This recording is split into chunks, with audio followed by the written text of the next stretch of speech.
Bien, écoutez,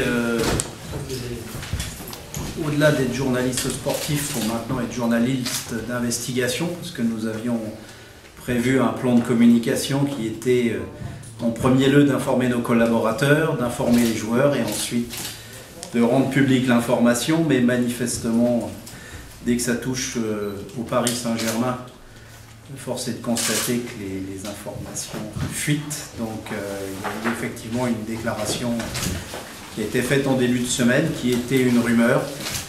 Et on vous reçoit aujourd'hui pour expliquer que ce n'est pas qu'une rumeur et que c'est une réalité, et que Olivier Létang, après avoir participé pendant une quinzaine d'années à l'aventure du Stade de Reims, d'abord en tant que joueur, puis en tant que comptable et enfin comme directeur général, avait pris la décision de donner une autre orientation à sa carrière. Donc les chefs d'entreprise qui liront cet article auront un sourire, parce qu'ils sauront que quand on est chef d'entreprise, on a toujours un nouveau problème qui se crée. Le Stade de Reims avait eu des problèmes sportifs avec la descente en nationale il y a 4 ans. On les avait affrontés et on était passé à autre chose. On a ensuite eu des problèmes financiers quand on s'est fait escroquer par la société Sportis. On a passé le cap, et cette année, alors que sous tous les angles et tous les indicateurs étaient au vert, eh bien, nous avons, comme dans une entreprise traditionnelle, des problèmes de personnel, si on peut appeler ça comme ça, dans le sens où Olivier Létang, qui était quelqu'un avec lequel, au-delà de l'activité professionnelle, on avait vécu pleinement toutes ces différentes épreuves, décide de donner notre orientation. Donc, concernant le Stade de Reims, on ne peut que déplorer le fait qu'il nous quitte. On est ravis pour lui, parce que l'aventure qu'il va rejoindre sera probablement une très belle aventure et d'une autre dimension, mais égoïstement, nous, dirigeants du Stade de Reims, on regarde notre club et force est de constater qu'on ne remplace pas un garçon comme Olivier Létang aussi facilement. Donc la décision que nous avons prise avec Didier Perrin est de revenir à une organisation plus conforme un petit peu à la taille de notre entreprise, c'est-à-dire que Olivier avait une double casquette. De par ses compétences et sa volonté, il avait une position importante à la fois sur la partie sportive et sur la partie gestion du club. Nous nous orienterons donc dans les semaines qui viennent dans le recrutement d'un secrétaire général qui aura en charge d'animer nos différents services, où heureusement au fil des années on a trouvé la compétence pour diriger chaque branche. Donc il faut qu'on mette en place ce secrétaire général qui est en cours de recrutement. Quant à la partie sportive, malgré les nombreuses sollicitations, vous l'imaginez bien, que nous avons depuis cette rumeur, nous prendrons le temps d'étudier les différentes candidatures, sachant que on considère que s'il y a une partie dans le poste qui est moins urgente, c'est bien celle-là, puisqu'il faut reconnaître à Olivier le fait d'avoir participé avec nous à un mercato réussi. Aujourd'hui, on a une équipe qui, sur le terrain, lors des premières rencontres, a montré qu'elle était compétitive.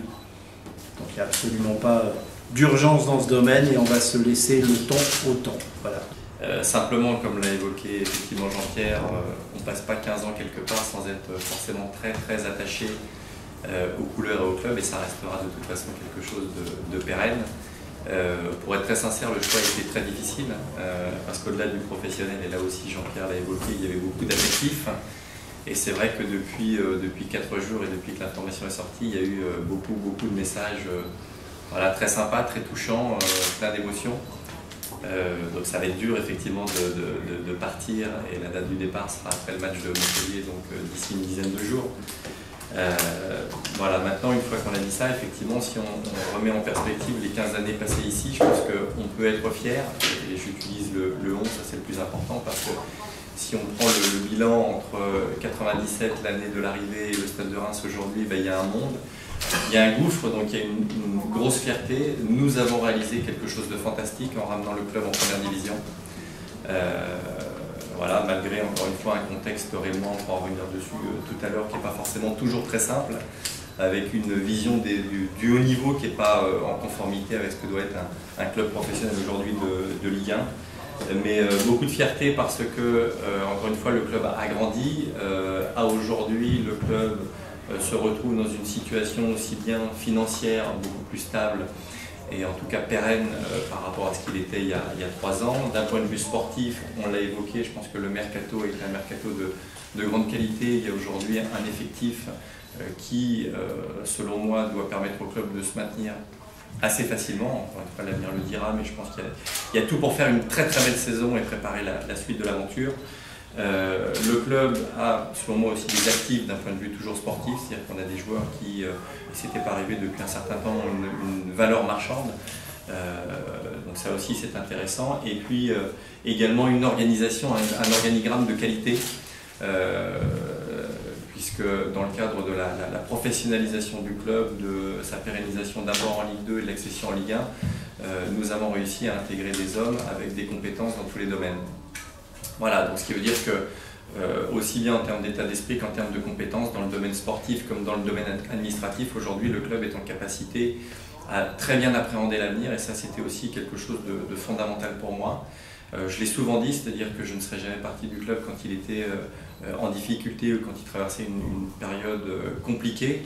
Aujourd'hui, je ne vais pas vous dire que c'est plus simple, hein, mais professionnellement, ça me semble nettement plus simple qu'il y a 3 ans, même si humainement, et j'insiste là-dessus, effectivement, c'est pas simple et c'est toujours des moments qui vont être difficiles. Voilà. Donc je l'ai évoqué tout à l'heure, merci à tous les gens qui nous ont soutenus, qui ont contribué à l'aventure pendant ces 15 années.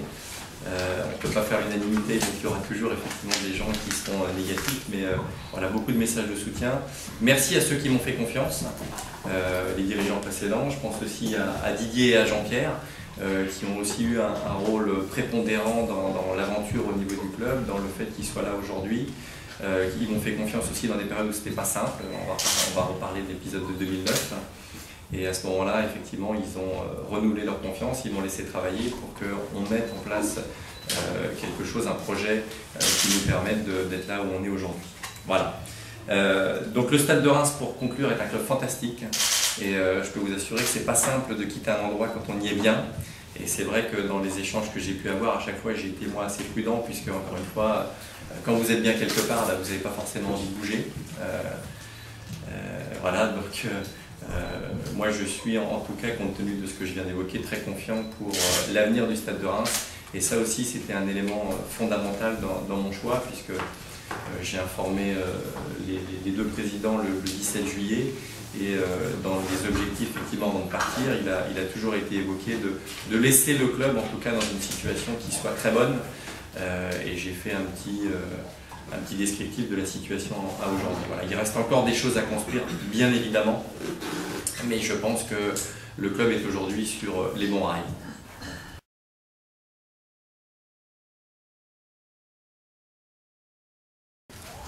C'est fait par un contact, une prise de contact, tout simplement. Ce qui est intéressant, toujours, moi je fonctionne comme ça, ce sont les projets et les hommes. Mon sentiment est que le Paris Saint-Germain est aujourd'hui l'un des plus beaux projets footballistiques ou sportifs en Europe. Je pense que tout le monde s'accorde à le dire. Après, une fois qu'il y a le projet, il y a aussi les hommes. Donc il y a eu un certain nombre de rencontres pour savoir effectivement si moi je pouvais coller à ce projet et aux hommes qui sont à la tête du projet. Oui, les 2 effectivement contacts, ça a été Leonardo et Jean-Claude Blanc. Ouais. J'ai dit tout à l'heure que j'étais très bien là où j'étais.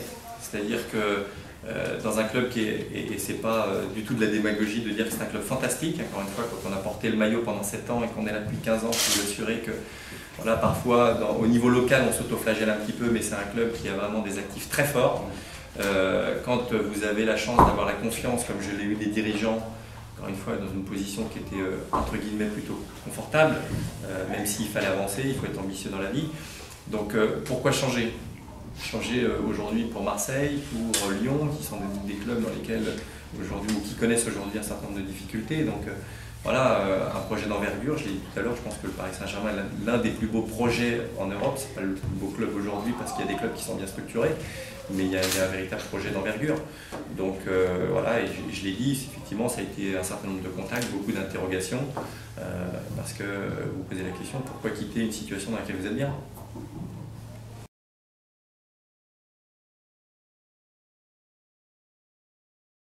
voilà, je vais le remercier aussi pour son dévouement au club, parce que je pense qu'il a travaillé dans ce club sans compter, hein. Il a apporté beaucoup à ce club. Mais voilà, c'est la vie des entreprises. Moi, je souhaite plein de réussite, je souhaite bon vent. Peut-être qu'un jour, on le retrouvera au Stade de Reims, qui sait, Olivier. Et puis, je voulais dire également qu'on est assez fiers pour le club, pour le Stade de Reims. Le PSG vient recruter, je ne vais pas dévoiler le poste d'Olivier, mais enfin vient recruter chez nous. Ça veut dire qu'on a quand même pas mal bossé. Et puis, c'est peut-être un pied de nez aussi à tous ceux qui l'ont insulté et dénigré pendant des années. Donc voilà, je pense que c'est une bonne réponse aussi à certaines personnes.